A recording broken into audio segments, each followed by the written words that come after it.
Le invito a abrir sus Biblias en Génesis 6. Génesis 6, versículo 1 al 8.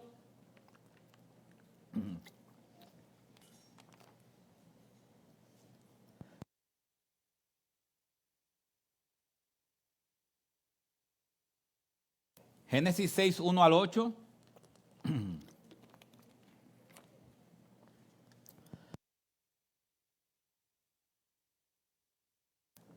La palabra del Señor dice así. Y aconteció que cuando los hombres comenzaron a multiplicarse sobre la faz de la tierra y les nacieron hijas, los hijos de Dios vieron que las hijas de los hombres eran hermosas y tomaron para sí mujeres de entre todas las que le gustaban. Entonces el Señor dijo, no contenderá mi espíritu para siempre con el hombre, porque ciertamente él es carne. Serán pues sus días 120 años. Y habían gigantes en la tierra y en aquellos días. Y también después, cuando los hijos de Dios se unieron a las hijas de los hombres y ellas le dieron a luz hijos. Estos son los héroes de la antigüedad, hombres de renombre. Y el Señor vio que era mucha la maldad de los hombres en la tierra y que toda intención de los pensamientos de su corazón era solo hacer siempre el mal. Y le pesó al Señor haber hecho al hombre en la tierra y sintió tristeza en su corazón. Y el Señor dijo, borraré de la faz de la tierra al hombre que he creado, desde el hombre hasta el ganado, los reptiles y las aves del cielo, porque me pesa haberlos hecho. Mas Noé halló gracia ante los ojos del Señor. Padre, bendícenos con entender tu palabra. Y que podamos salir de este lugar viendo el castigo que tú diste, pero más que el castigo, viendo tu amor, viendo tu gracia. Te lo suplicamos en el nombre de Jesús. Amén y amén. Pueden sentarse, mis hermanos. Estamos frente a nosotros a uno de los pasajes, a una de las historias más conocidas de la Biblia, al punto donde hay hasta un parque temático de esta historia. Está el Arca en Kentucky. ¿Cuántos han ido al Arca en Kentucky? ¿Más nadie?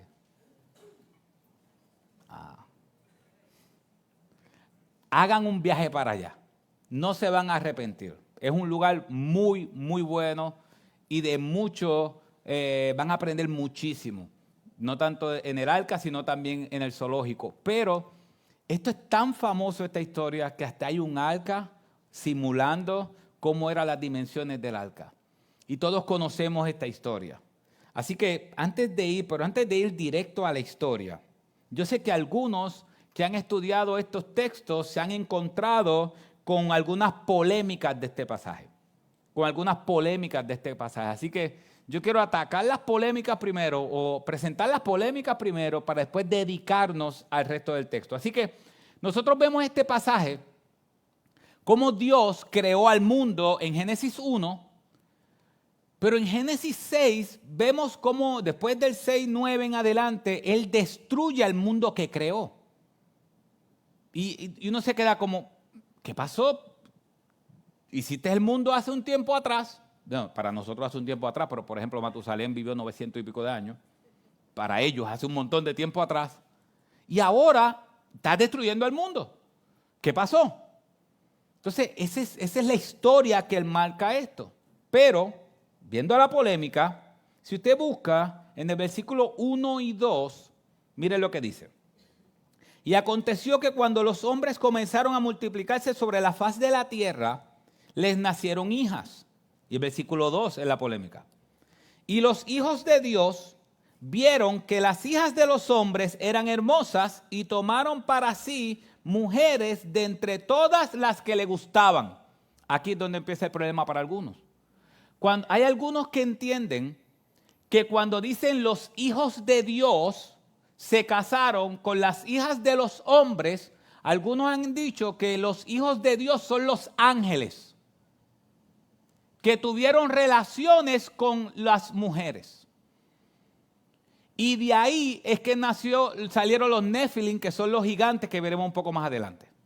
Así que mucha gente entiende que aquí está diciendo que son ángeles que se casaron con mujeres y que ahí nacieron los gigantes.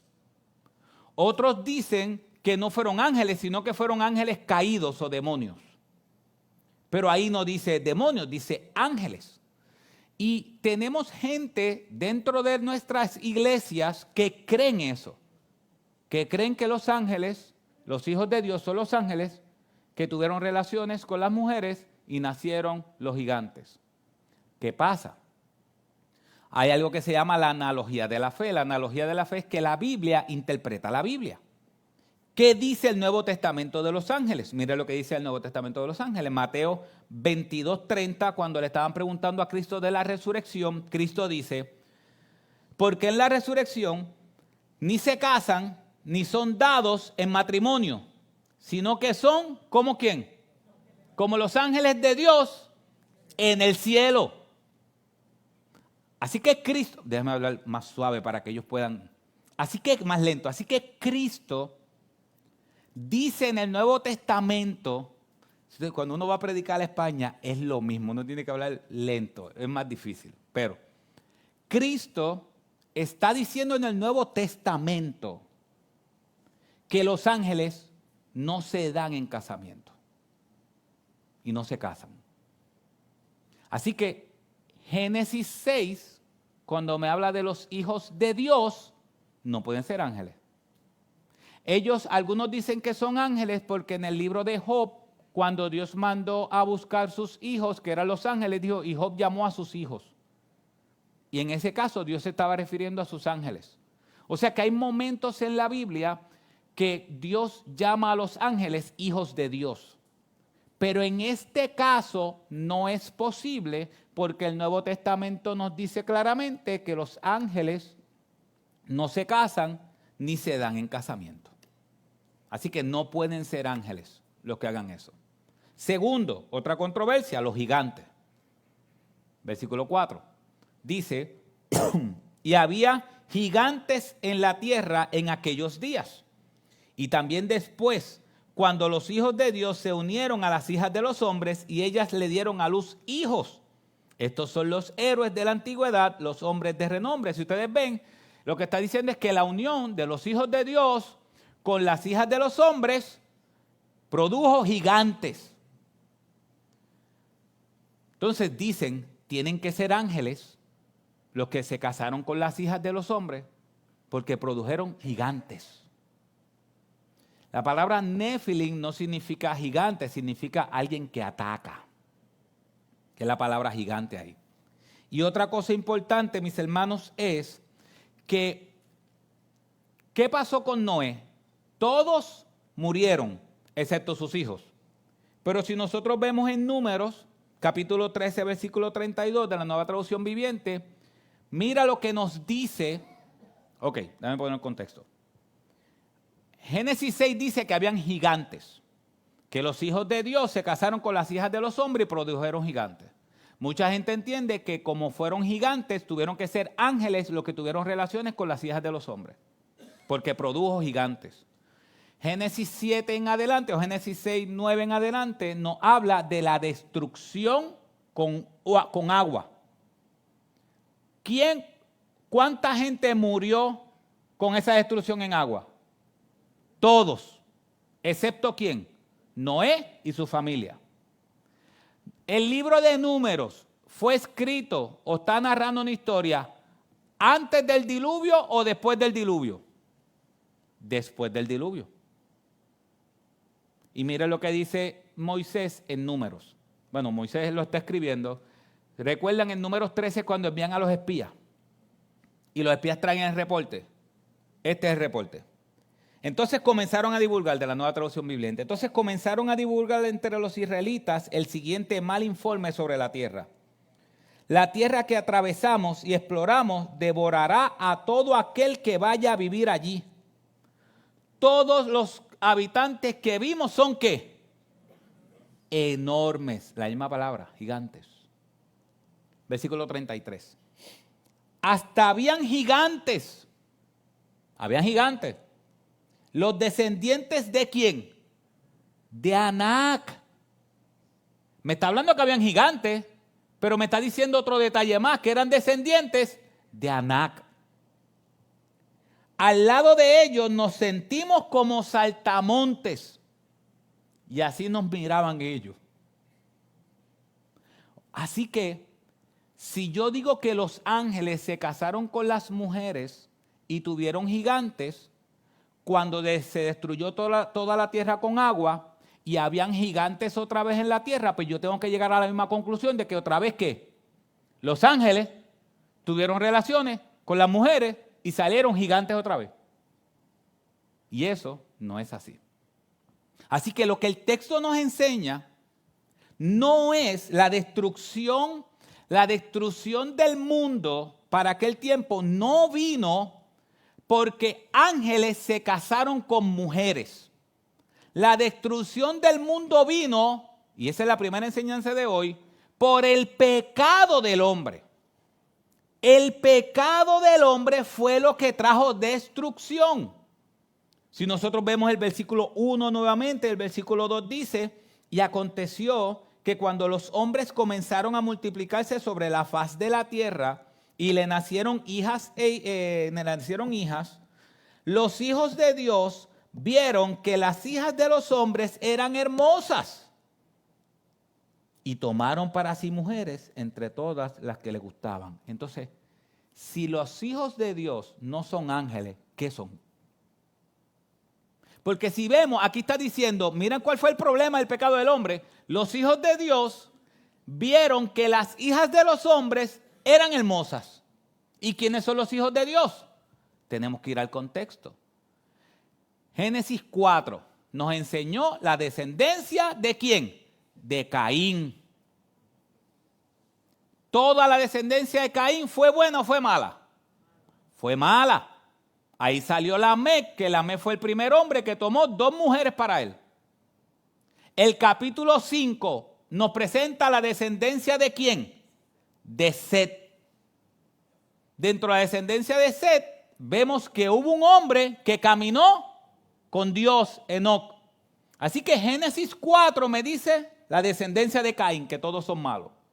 Génesis 5 me dice la descendencia de Set, que todos buscaron a Dios. Y Génesis 6 me dice los hijos de Dios, ¿qué hicieron? Vieron que las hijas de los hombres eran hermosas. Entonces, ¿quiénes son los hijos de Dios? Los descendientes de Set. ¿Y quiénes son las hijas de los hombres? Los descendientes de Caín. Así que no me está hablando de ángeles con humanos. Me está diciendo que una descendencia que tenía a Dios como centro de su adoración, comenzó a buscar para casarse a mujeres que ellas mismas eran su centro de adoración. Por eso, cuando vemos hijos de Dios, está hablando descendencia de Set, hijos de los hombres, descendencia de Caín. Así que el pecado comenzó, Génesis 4, una descendencia aparte, Caín. Los malos. Tú eres más malo que Caín. ¿Recuerdan cuando nos decían eso los papás? Tú eres más malo que Caín. De tendencia aparte. 5, la descendencia de Set. Esta gente se casaban con más mujeres. Hacían un montón de cosas. Mataron. Lamec mató gente. La descendencia de Set, un hombre caminó con Dios. Matusalén, Noé, descendencia de Set. 4, descendencia de Caín. 5, descendencia de Set. ¿Qué pasó en el 6? Se mezclaron. Se mezclaron las dos descendencias. ¿Y por qué se mezclaron? ¿Por qué se mezclaron? ¿Qué dice al final del versículo 2? Y tomaron para sí mujeres de entre todas las que ¿qué? Le gustaban. Ahí comenzó el problema. Ellos no buscaron, la descendencia de Dios no buscó una mujer conforme a lo que ellos creían, sino conforme a los gustos. Y hoy en día, el pueblo de Dios sigue haciendo lo mismo. Los jóvenes cuando se van a enamorar, los que tienen la edad de enamorarse, no me hagan decir nombre, he dicho nombre yo. Los que tienen la edad de enamorarse, cuando van a buscar un amor, ¿qué características buscan? Las que les gusta. Dice, no, me voy a enamorar de una fea. No, pero hay dentro del territorio, dentro de la descendencia que hay bonita. ¿Verdad que las hay? Las hay. Pero busca lo que le gusta. Ahí comenzó todo. Cuando la gente comenzó a tomar decisiones, ¿recuerdan hace un tiempo atrás que yo dije que antes tomábamos decisiones respecto a lo que es bueno y lo que es malo? Ahora se toman decisiones respecto a lo que me gusta y no me gusta. Pues este pueblo de Dios se comenzó a corromper cuando empezó a tomar decisiones por lo que le gusta. Por lo que le gusta. Y no tan solo tomaron una esposa, tomaron más esposas. Dice que tomaron entre todas las que le gustaban. No una, todas las que le gustaban. ¿De dónde salió el que tuviera más de una mujer? De la descendencia de Caín. Sí, hablamos aquel momento de eso. Si Dios hubiese querido que Adán tuviera más mujeres, lo hubiese hecho más. Pero por misericordia, ¿cuántas le hizo?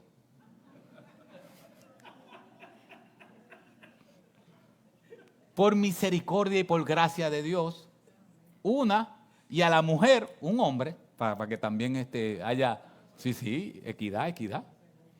Entonces, pero ellos comenzaron a obedecer la descendencia de Caín. Mis hermanos, miren, jóvenes que están aquí, porque yo sé que ya muchos están casados. Dios nunca quiso que su pueblo se involucrara con gente no creyente. Dios dijo, es que cuando se involucre con mujeres no creyentes, ellas las van a llevar a adorar a sus dioses. Y eso fue lo que pasó ahí. Mire lo que dice una persona, un comentarista dice esto. Cuando buscaron una futura esposa, no se preguntaron, ¿me ayudará esta mujer a formar un hogar que sea un lugar de instrucción en la fe? En vez de ello, la pregunta más importante que se hacían era, ¿es atractiva? ¿Cómo dirían los jóvenes? Está buena. ¿Estoy bien? Así es. No, yo miro aquí a los muchachos. Acá no, porque acá personas mayores. Lo que los jóvenes se preguntaron es, ¿está buena? No importa su fe, no importa qué cree, no importa, lo importante es que esté buena. ¿Y qué es eso? ¿Qué llevó eso? Lo llevó a la perdición. Lo llevó a la perdición. Así que el problema es el pecado del hombre. El problema es el pecado del hombre, que el hombre comenzó a buscar lo que le gusta. No tan solo lo que le gusta, sino que la meta del hombre es engrandecer su nombre. Mira lo que dice el versículo 4. Y había gigantes en la tierra en aquellos días y también después, cuando los hijos de Dios se unieron a las hijas de los hombres y ellas le dieron a luz hijos. Estos son los ¿quién? Los héroes de la antigüedad. Hombres de renombre. Así que lo que quería hacer esta descendencia de gigantes era ser los héroes. Personas de renombre, que lo más importante eran ellos. Ellos eran lo más importante. Renombre. Eso es lo que ellos querían. Si ustedes cuando vayamos a Génesis 11 va a ver que en la torre de Babel, la razón por la cual ellos están levantando una torre es porque quieren ser un nombre grande. Entonces, cuando vemos por qué Dios destruyó al mundo en aquel momento porque el hombre comenzó a hacer lo que le gusta. Lo que le gusta es más importante que cualquier cosa. Y no tan solo lo que le gusta, sino que ahora su prioridad es ellos ser los más grandes. Lo más importante son ellos. Y eran los héroes. ¿Sabe qué significa eso? Que eran el modelo a seguir. Era el modelo a seguir. Una sociedad que va de camino a la destrucción, los malos modelos son los que la gente sigue. Es increíble que yo nunca veo noticias casi por televisor. Bueno, no tengo televisor en casa. No es que la caja del diablo, el que la tenga, gloria a Dios, pero yo no tengo televisor en casa. Y veo un video en un momento dado a una señora mayor dándole gracias a Dios porque al ser senior citizen, que algunos aquí lo son también, no tuvo que hacer fila para comprar las taquillas de Bad Bunny.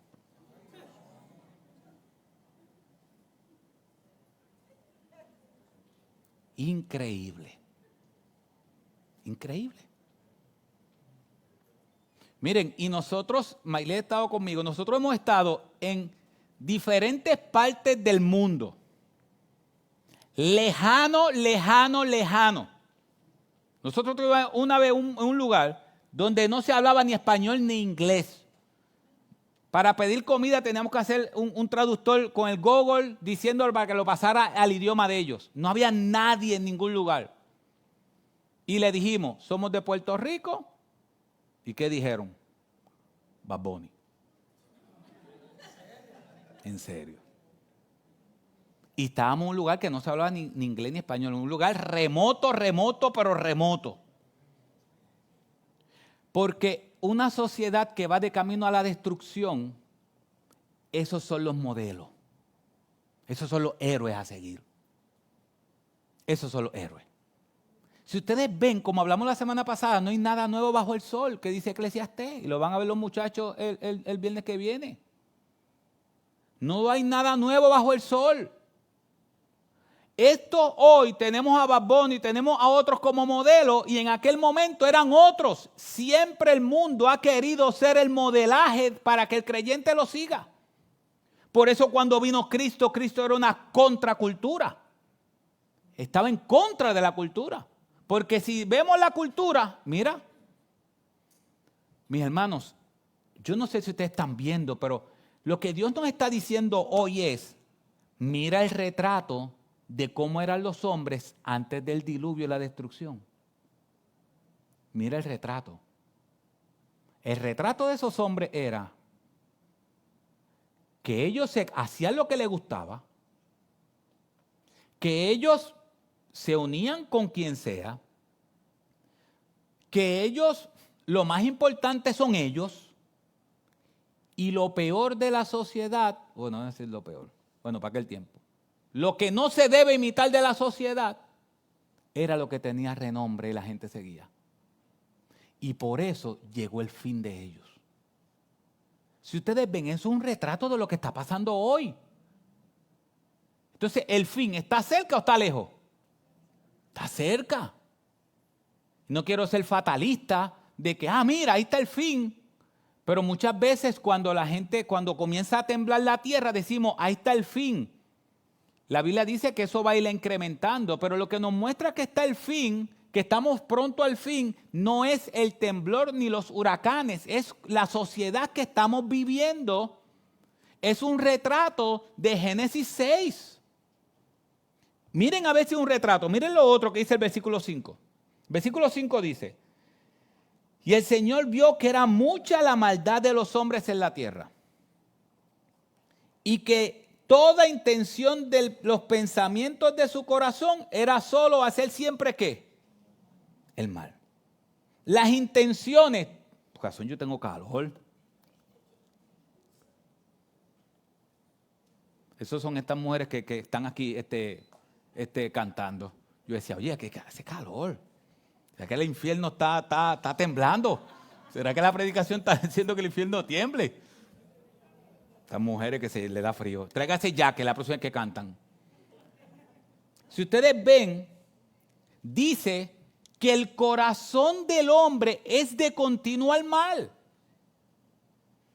Lo que está diciendo Dios es, escogen incorrectamente,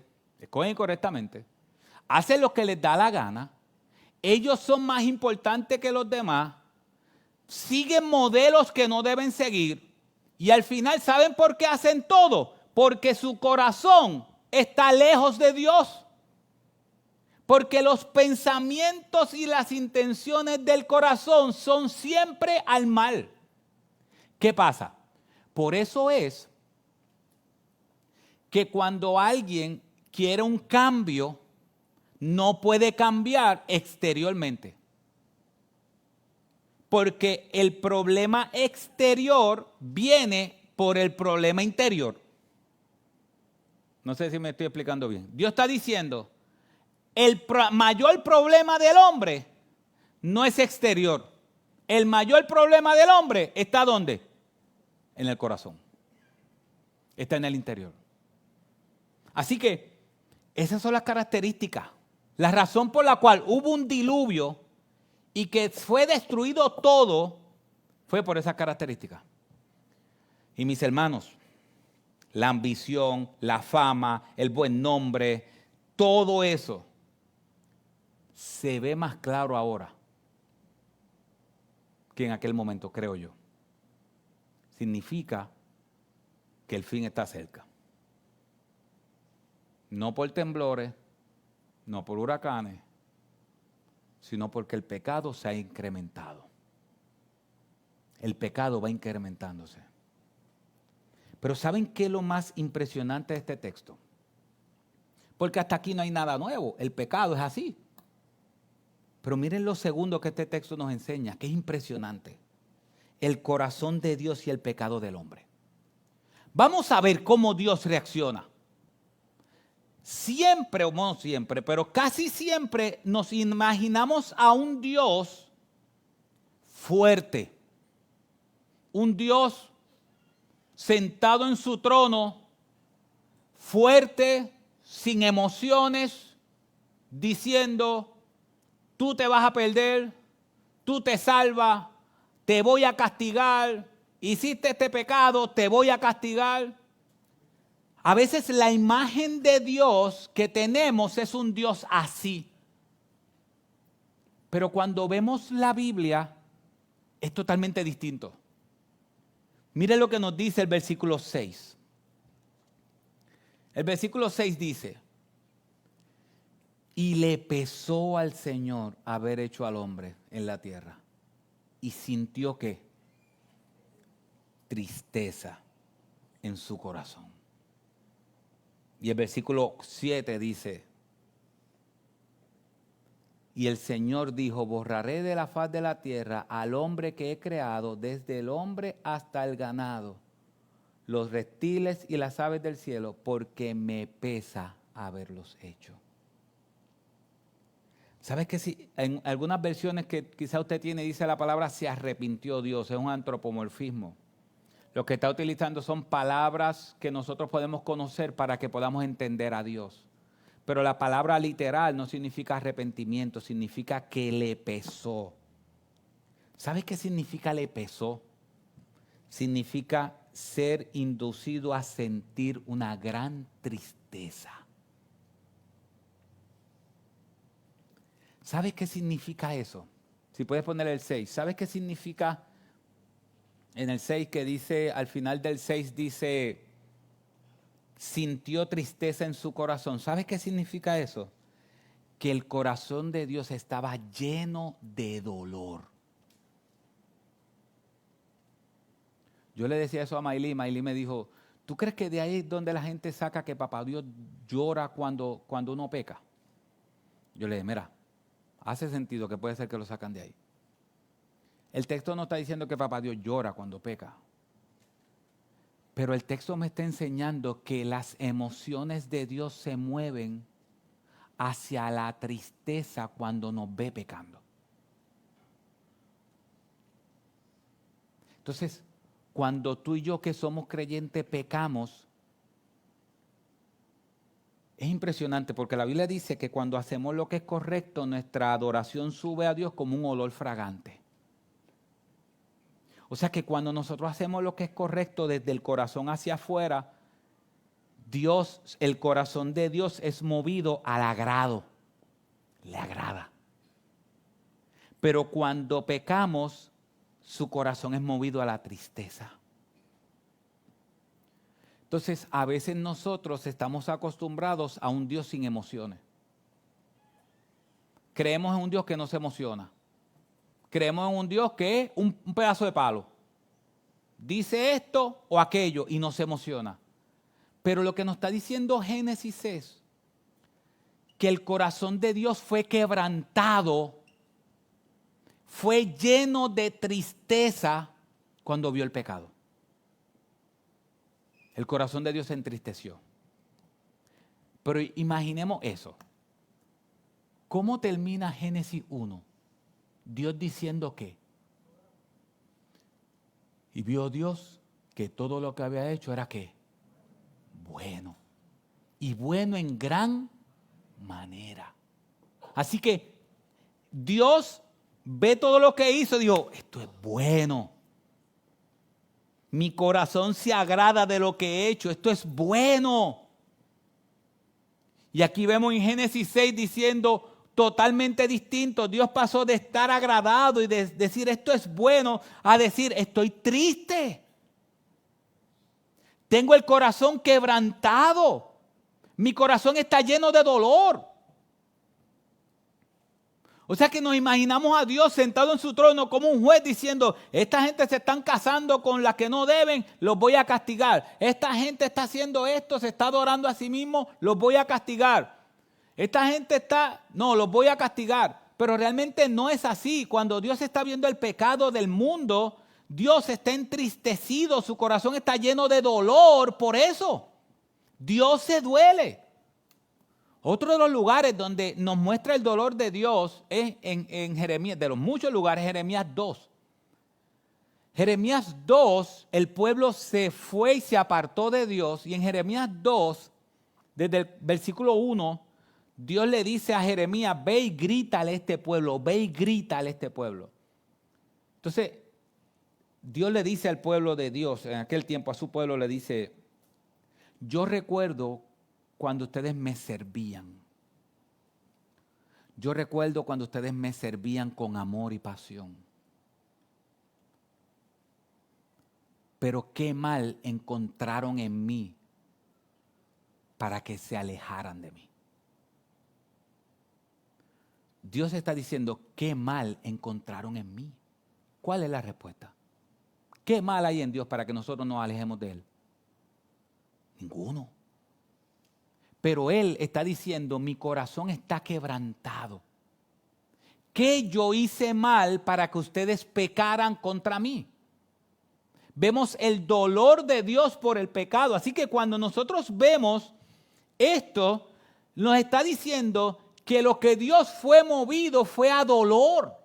Le pesó, lo llenó de tristeza. ¿Y sabes qué dice el Nuevo Testamento?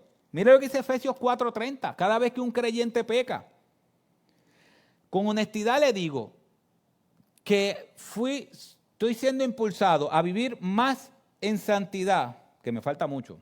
Y le pueden preguntar a mi esposa. A mi hija no, pero a mi esposa sí. Después de este texto. ¿Dónde está Joyce? ¿Joyce está por ahí? No. Está cuidando a los nenes, qué bueno, me salvé. Mira lo que dice. Y no entristezcáis al Espíritu Santo. ¿Sabes qué significa no entristezcáis al Espíritu Santo de Dios por la cual fuiste sellado para el día de la rendición? ¿Sabes qué significa no entristezcáis? No hagas sentir dolor al Espíritu Santo. Cuando yo peco. Realmente hace tiempo yo no había meditado en esto. Que cuando yo peco, el dolor que yo le causo en el corazón a aquel que me salvó. Así que no tan solo ¿cómo un moral puede escuchar esto? Un moral puede decir, ok, no voy a pecar porque Dios me castiga. El que es moral dice, no puedo pecar porque Dios me castiga. Lo que ese texto nos está diciendo es, no debes pecar porque tu pecado le causa un dolor en el corazón a Dios. Y no debes causarle un dolor en el corazón a aquel que te compró en la cruz del Calvario y te lo dio todo. Entonces nosotros debemos entender eso, que cada pecado que nosotros cometemos es un dolor al corazón de Dios que le estamos dando. Así que vemos esta sociedad como está, el retrato de Génesis 6, ¿verdad? ¿Es el retrato de esta sociedad? Pues ahora vemos el retrato de Dios cuando hay una sociedad así. Es un dolor que Él tiene en el corazón. Así que, ¿qué es lo tercero y lo último que este texto nos enseña? La reacción de Dios al pecado del hombre. ¿Qué Dios hace? Ya vemos cómo Dios se siente, ¿cierto? Ya vimos el pecado de la sociedad. Ya vimos cómo Dios se siente con el pecado. Ahora, ¿cómo Dios reacciona? Versículo 3 dice, entonces el Señor dijo, no contenderá mi espíritu para siempre con el hombre, porque ciertamente es carne. Serán pues sus días 120 años. ¿Sabes qué significa la palabra contender? Significa escudo. Todo lo contrario a lo que yo pensaba que era contender. Porque yo pensaba que contender era que Dios iba a dejar, yo no voy a bregar más con esta gente, no voy a pelear más con ellos.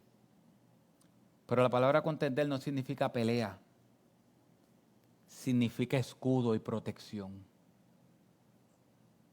Entonces, ¿qué Dios está diciendo ahí? Entonces el Señor dijo, no voy a proteger más al hombre, porque el hombre siempre está en su carne. Por más que yo intento que el hombre cambie, no cambia. Pues yo voy a dejar de protegerlo. ¿Y sabes qué hace Dios? Es impresionante porque Dios, cantábamos ahorita, estoy rodeado de la bondad de Dios. La Biblia dice que las bondades de Dios son para buenos y malos. Entonces, Dios, aunque hay gente que no confía en Él, su bondad controla todas las cosas. Pero cuando Dios ya se cansa de una nación o de una persona porque le está diciendo tanto algo y la persona sigue sin hacer caso, Dios dice, ok, pues voy a quitar mi escudo de ti. Si tú quieres seguir viviendo en la carne, viviendo como, diría un puertorriqueño, como te da la gana, no sé cómo Google Translate va a traducir eso, pero como te da la gana, pues yo quito el escudo de ti. Mi hermano, eso es aterrador. ¿No es aterrador eso? Que Dios quite el escudo de nosotros. Que Dios, y lo bueno es que de los hijos de Dios nunca va a quitar su escudo. Porque nuestro escudo está garantizado con la obra de Cristo. Pero Él dice, una de las consecuencias es, no voy a dar más escudo, no voy a hacer más escudo. Y sus días serán 120 años. Aquí esto puede implicar que la vida de las personas va a ser cortada a 120 años. El problema es que hay otras personas después, incluyendo Noé, que vivieron más de 120 años después del diluvio. Así que otra de las interpretaciones es que le dio 120 años para que se arrepintieran. Mientras Noé estaba haciendo el arca, lo vamos a ver más adelante, Noé le estaba predicando la salvación solamente a través de un Salvador. Y tuvieron 120 años para arrepentirse. ¿Y qué pasó? ¿Se arrepintieron? No se arrepintieron. Y con dolor, Dios aplica el castigo. Y el Señor dijo, versículo 7, borraré de la faz de la tierra al hombre que he creado, desde el hombre hasta el ganado, los reptiles y las aves del cielo, porque me duele el corazón por haber hecho al hombre. Ese diluvio que mató a prácticamente toda la humanidad Dios no estaba desde un trono gozándose mientras la gente moría. Dios estaba con un dolor en su corazón y una tristeza porque el hombre que Dios sopló aliento de vida en él, el hombre que Dios y la mujer que Dios le prometió todo, terminaron rebelándose contra él y él con mucho dolor tuvo que cumplir su promesa de que la paga del pecado es muerte.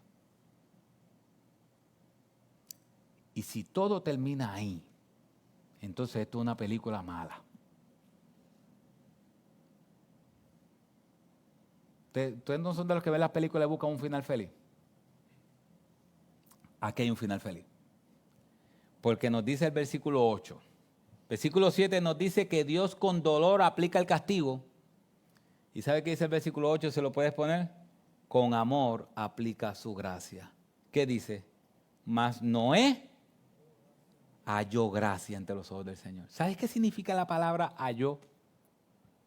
Dice encontrar algo por accidente. Noé no se ganó la gracia de Dios. Noé se encontró con la gracia de Dios. Dios decidió preservar a un hombre por gracia. ¿Qué Dios había prometido? En Génesis 3:15. ¿Qué Dios prometió? Había una simiente de la mujer que iba a destruir a Satanás. ¿Qué hubiese pasado si todo el mundo hubiese muerto en el diluvio? Esa promesa no se podía cumplir. Dios tenía algo en mente. Y es que Cristo tenía que nacer para salvar a pecadores. Y aunque todo el mundo murió, Noé halló gracia. Vamos a ver en el versículo 9 de la semana que viene, que Noé era un hombre justo. Pero todo lo que describe a Noé no fue lo que lo llevó a tener gracia. La gracia fue la que lo llevó a ser justo. ¿Sabes qué significa gracia? Gracia significa regalo inmerecido. Eso significa la palabra gracia. Yo siempre lo pongo como cuando un policía te para. No sé cuánto lo han parado un policía, no tiene que levantar la mano para que no sea juzgado. Cuando un policía le para y no le da el ticket, tuvo misericordia. No le dio lo que usted se merecía. Si usted se lo merecía, no se lo dio. Ahora, si el guardia no le da el ticket y le da $100, eso es gracia. Porque te dio algo que tú no te merecías. Misericordia es no darte lo que te mereces, no te lo doy. Ok. Gracia es no tan solo misericordia, no darte lo que te mereces, es que te doy algo que tú no te mereces. Eso es gracia. Ahí dice, mas Noé halló gracia ante los ojos del Señor. Gracia, la salvación siempre ha sido por gracia. Nosotros teníamos el corazón igual que ellos y Dios decidió amarnos por gracia. Decidió intervenir en nuestros corazones y que nosotros entendiéramos que somos pecadores y que solamente Jesús es el Salvador. ¿Y sabes cómo fue eso? Por gracia. Hermano, hay gente en el infierno hoy que no tiene ninguna opción. Y tú, si eres creyente, y yo, no estaremos en el infierno, sino que estaremos en el cielo nuevo y en la tierra nueva, viendo a Cristo sentado en su trono y dándole gloria como cantábamos ahorita. ¿Y cómo es que nosotros no vamos a estar en el infierno, sino que vamos a estar en la presencia del Cordero que murió por nosotros en la cruz del Calvario? ¿Cómo es eso posible? Gracia. Regalo inmerecido. Para mí, un día cualquiera, que llegué a una iglesia. Usted ha escuchado, muchos de ustedes han escuchado ese cuento 1000 veces. 1001 lo van a escuchar. Me invitaron, le quedé un montón de veces mal. Él se paraba como un indio mirando afuera a ver dónde yo llegaba. Yo nunca llegaba. Un día le digo a Maylí, ya me duele decirle a Juan, yo le digo Juancho, el pastor de calle, ya me duele decirle a Juancho que voy, y lo dejo ajollado. Dame ir esta vez. Fui. Juancho me esperó afuera como todos los domingos, yo no llegaba. Y me da una Biblia. Y yo me avergoncé de la Biblia y dije, no, yo no la necesito. Y no la cogí. Porque yo dije, yo no voy a entrar a ese sitio con una Biblia. No. Y él se sienta al frente porque es un enano y como atrás no ve, se sentó al frente. Y lo menos que tú quieres cuando llegas a un sitio, excepto que sea la familia de Cueva, es sentarte al frente. Y él se sentó en la primera fila y yo veía aquello aleluyita. Y yo con una vergüenza. Yo decía, ay Dios mío, aquí me está viendo todo el mundo. Yo quería que el culto terminara para arrancar e irme y que nadie me viera. Una vergüenza. Pero ese día se estaba predicando de las 7 iglesias de Apocalipsis. ¿Y sabe qué pasó? Me encontré con la gracia. Yo no estaba buscando la gracia, yo estaba buscando cumplir con alguien, complacer a alguien. Pero la gracia me encontró. Yo no la estaba buscando, pero la gracia me estaba buscando a mí. Yo no estaba buscando a Cristo, pero Cristo me estaba buscando a mí. Y ese día Dios me transformó. Pero esa no es solamente mi historia. Esa es tu historia también. Tú no estabas buscando la gracia. Tú estabas buscando otra cosa. Y Dios te dio algo mejor. Dios te dio su gracia. Y te salvó. Y ese día fueron tus ojos abiertos y tú dijiste, es que yo soy pecador o pecadora, yo soy pecador, yo necesito un salvador, yo necesito que alguien me salve. Cuando tú llegas a entender eso, ¿sabes por qué? Es por la gracia. Por la gracia. Un autor dijo esto, la Biblia enseña la depravación total de la raza humana. El único remedio es el mismo que Noé encontró en los tiempos del diluvio. La gracia de Dios, el maravilloso amor que llega para rescatar a los pecadores que merecen que Dios los rechace. Tú te mereces que Dios te rechace y yo también. Pero Él, sin embargo, no nos rechaza y nos da de su salvación por gracia en Cristo. Por gracia habéis sido salvados por medio de la fe. Y esto no de vosotros, sino que es un don de Dios. No por obras, para que nadie se gloríe. Y yo sé que es difícil para ti, que no, quizás es difícil. Yo sé que quizás es difícil para ti entender cómo que la salvación es por gracia. La salvación es por gracia. No por obra, para que nadie se gloríe. Como he dicho anteriormente, si la salvación llega a ser por obra, ¿cuántos tronos estuvieran en el cielo? Porque cada uno se la ganó. Pero en el cielo hay un solo trono. La única obra que Dios miró con agrado. Todas las demás se quedan cortas. Y ahora sí, mis hermanos, para terminar, el pecado y los últimos tiempos. Dice 2 de Pedro capítulo 2 versículo 5 que Noé advirtió al mundo del justo juicio de Dios. Miren lo que dice Cristo. Mateo 24:37. Miren lo que dice Cristo. Cristo dice, porque como en los días de Noé será la venida del Hijo del Hombre.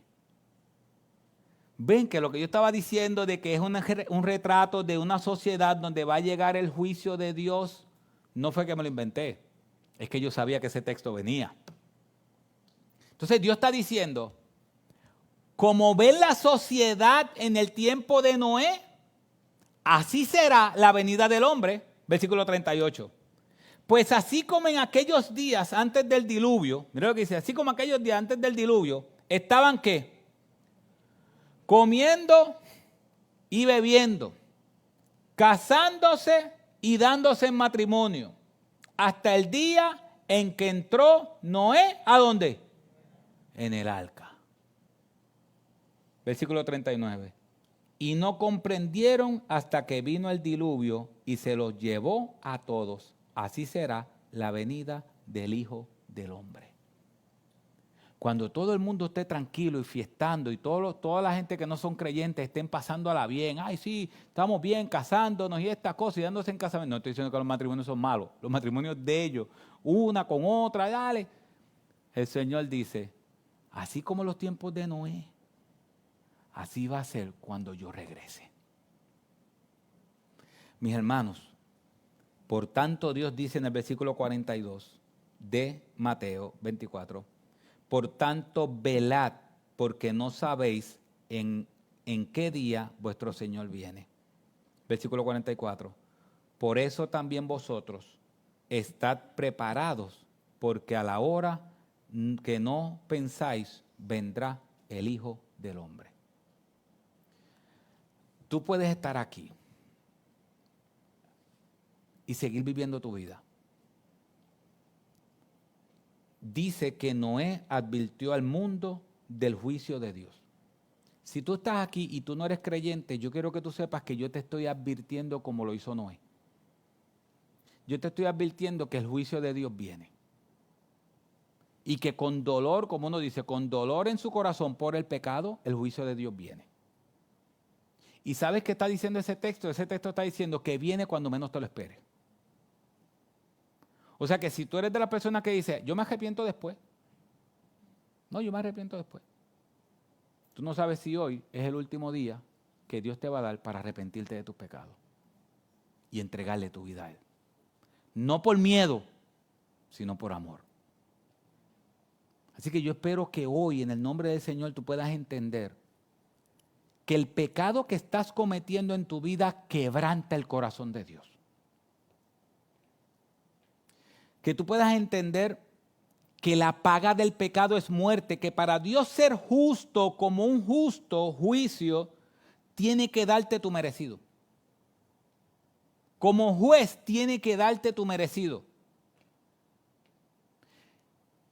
Y que si no te arrepientes de tu pecado, tu merecido es el juicio eterno o la perdición eterna. Así Dios brega con el pecado de unos. Pero con el pecado de otros, Dios decide derramar su gracia. Y sin que tú te lo merezcas, Dios decide tomar tu pecado, tomarlo Él, ir a la cruz del Calvario y morir por Él. Y salvarte. Yo espero en el Señor que si tú estás aquí y no eres creyente, hoy tú hayas entendido su gracia. Hoy le entregues tu vida a Cristo. Porque hay una advertencia de que el justo juicio de Dios va a destruir todo. Pero hoy está abierta su gracia, su amor, para que tú te entregues tu vida a Él. Ojalá que hoy sea el día donde tú decidas seguir a Cristo con todo tu corazón y con toda tu alma. Oramos. Padre, te damos las gracias, Señor, por tu palabra, porque tú nos estás advirtiendo que estamos en los últimos días. Señor, pero más aún, yo te pido en el nombre de Jesús por las personas que están aquí que no te conocen. Porque las personas que están aquí que sí te conocen, hemos entendido que nuestro pecado te duele, causa dolor en tu corazón. Y hemos entendido tu gracia.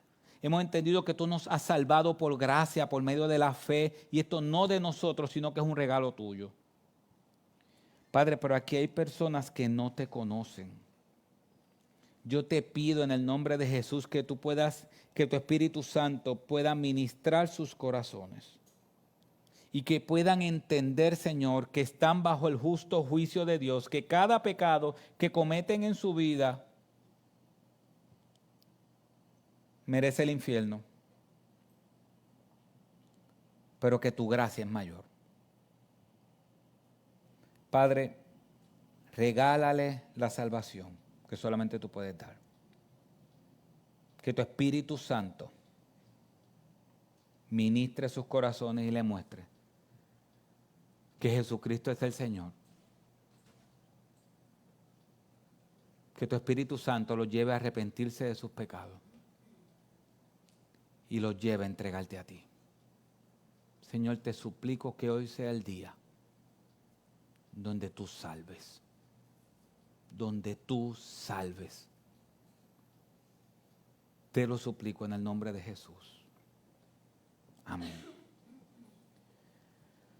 Antes de cantar, si tú estás aquí y tú quieres entregarle tu vida a Cristo o quieres saber un poco más de eso, yo no me voy a ir, yo voy a estar aquí.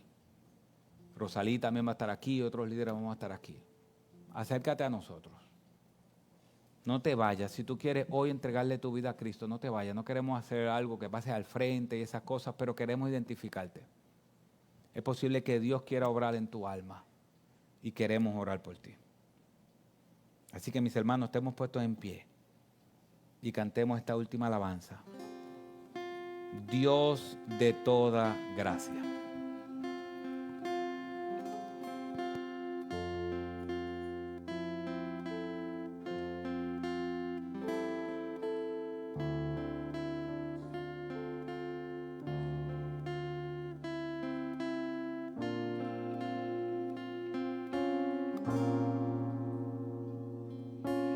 Eres el Dios de la eternidad, fuente de vida a la humanidad. Hemos visto tu gloria revelarse.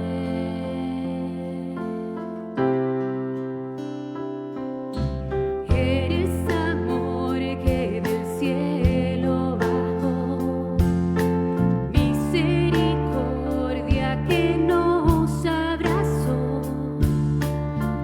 Has sido nuestro refugio, nuestra justicia.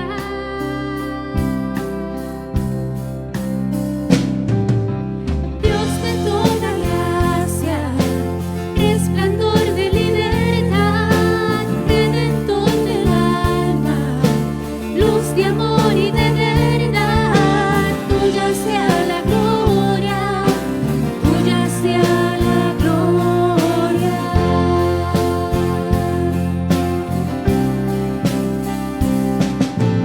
Viniste a ser nuestra ofrenda de paz, nuestra esperanza de libertad. Al llevar en tu muerte nuestra culpa,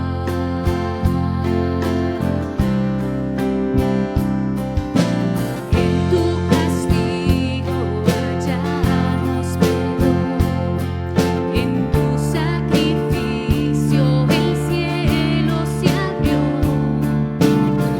Cuando en la cruz por nosotros quisiste entregarte,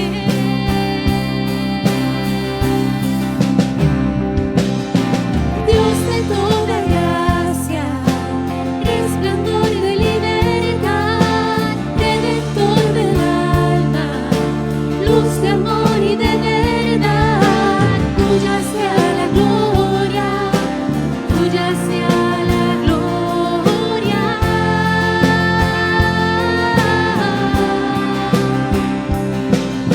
Viviste tú la vida que jamás pude vivir, sufriste tú la muerte que yo merecí morir. Tuya sea la gloria, tuya sea la gloria.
Padre, tú viviste la vida que jamás pude vivir.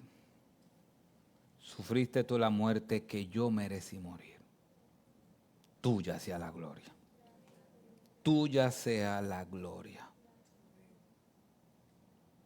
Padre, tú iluminaste a Cristo en nuestros corazones. Compraste nuestras almas en una cruz. Padre, gracias. Gracias por eso, Señor. Padre, yo te pido que esta semana, mientras se está predicando tu palabra a cada niño, a cada joven, yo te pido, Señor, que tú uses tu palabra para traer salvación y vida eterna. Padre, vuelvo y te pido por nuestros familiares que aún no te conocen. Provoca esas conversaciones del Evangelio para que las podamos tener. Padre, hay veces que no sabemos cómo entrarle. Padre, sé tú. En el libro de los Hechos nos dice que tú eres el que abre las puertas. Nosotros solamente entramos por esas puertas, pero tú abres las puertas. A veces nosotros queremos tomar el rol tuyo, Señor, de nosotros mismos abrir las puertas. Tú eres el que abre las puertas. Abre las puertas para conversaciones del Evangelio con cada niño en el parque y con nuestros familiares y nuestros conocidos. Que podamos mostrarle que no hay mayor bendición que ser un hijo de Dios. Padre, llévanos con bien a nuestros hogares y que a ti sea la gloria por los siglos de los siglos. Amén. En el nombre de Jesús. Amén. Mis hermanos, quedamos despedidos. Este miércoles no hay estudio bíblico, así que después le avisaremos cuándo, pero quedamos despedidos. Dios les bendiga y Dios les guarde y salude también a su hermano en el amor.